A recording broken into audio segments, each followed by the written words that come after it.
Pemirsa, pasca viral dugaan aksi pembalakan terhadap warga asal Papua di kawasan wisata Benteng Kuto Busak, Palembang, sejumlah warga Palembang menyayangkan kejadian tersebut. Mereka menganggap perlu adanya peningkatan patroli agar citra kota Palembang sebagai destinasi wisata tetap terjaga.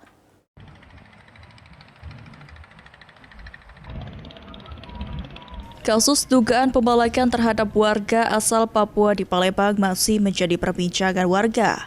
Berdasarkan pantauan dari tim PAL TV, pada Kamis 9 Oktober 2025, aktivitas wisata di kawasan BKB cukup sepi di siang hari serta minimnya patroli dari petugas setempat.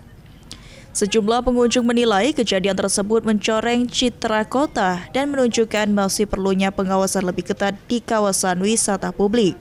Warga hingga pengunjung berharap petugas bisa lebih aktif menjaga keamanan mengingat kawasan Benteng Kuto Busak menjadi tujuan utama bagi wisatawan dari luar daerah. Seharusnya kita tuh harus dijaga karena banyak pengunjung yang dimana untuk melihat keindahan dan juga cagar budaya di daerah setempat sini.